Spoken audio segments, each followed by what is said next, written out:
میرے خیال میں مجھے تو بتایا گیا تھا کہ صحافت ہے مکمل سچ کا نام، صحافت ہے حقائق کا نام،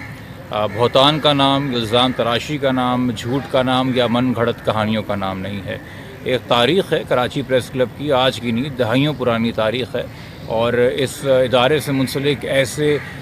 بہادر دلیر صحافی رہے ہیں جنہوں نے آمروں کے خلاف قربانیاں دی ہیں، جمہوری دور میں بھی جو ناجائز کام ہوتے رہے ان کے خلاف ڈٹ کھڑے ہوئے ہیں۔ ایک گروہ، ایک لابی، چند افراد جو وقتی طور پہ شاید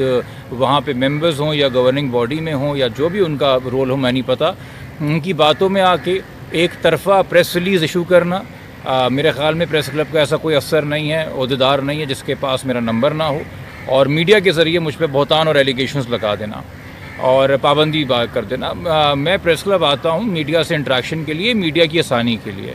ورنہ الحمدللہ ہم جہاں کھڑے ہوتے ہیں پریس کانفرنس تو وہیں ہوتی ہے، ہم اکثر پریس کانفرنس پریس کلب کے باہر ہی کر رہے ہوتے ہیں، مگر میرے خیال میں میرا کچھ نہیں گیا ہے، نہ جائے گا۔ ساکھ کو نقصان پہنچا ہے پریس کلب کی، ساکھ کو نقصان پہنچا ہے جو قدریں رہی ہیں پریس کلب کی ان کی، اور میری امید ہے کہ جو سینئر صحافی ہیں جب ان کو حقائق کا پتہ چلے گا وہ اس پریس ریلیز پہ نظر ثانی بھی کریں گے،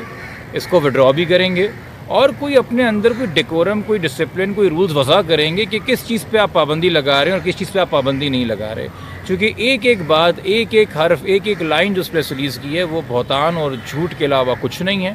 من گھڑت کہانیاں ہیں، سوائے ایک بات کے جس میں میرے خیال میں انہوں نے شاید میری تعریف ہی کی، تو میں برا نہیں بناؤں گا کہ ایک پریس کانفرنس میں تلخ کلامی ہوئی تو میں نے سب کے سامنے برملا معافی مانگ لی،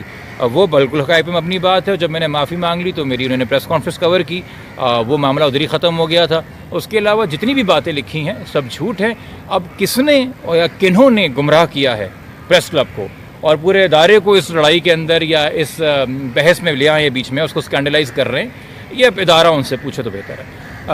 توہین عدالت کی درخواست دائر ہوئی ہے، نبیل کلاچی صاحب ہیں، وہ جو سپریم کورٹ میں ایڈوکیٹ تھے، جس پٹیشن میں انہوں نے داخل کی درخواست، وہ پٹیشن 21 جولائی کو خارج ہو گئی تھی،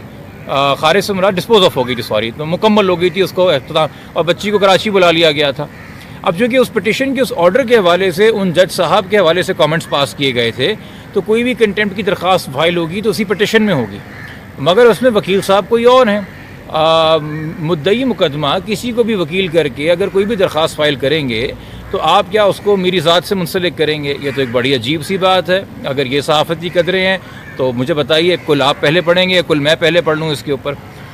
دوسری بات یہ کہ من پسند خبریں، نقیب اللہ کیس ہو، شاہ رخ جتوئی کیس ہو، مسنگ بلاگر کیس ہو، مسنگ پرسن کیس ہو، ناظم جھوکیو کیس ہو، کہ الیکٹرک میں جو لوگ چپک کے بجلی کے کھمبوں سے انتقال ہو گیا ان کا کیس ہو،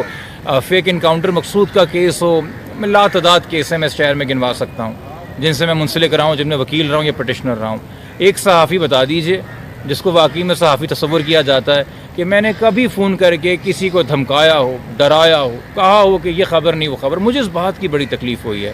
جو کام میں نے ورسٹ کرمنل اور گینگسٹرز کے ساتھ نہیں کیا ہے وہ کہا جا رہا ہے کہ میں نے صحافیوں کے ساتھ کیا ہے، کہ میں نے دھمکایا ہے کہ جی من پسند خبریں چھاپیں۔ پہلی بات یہ بہتان ہے۔ دوسرا،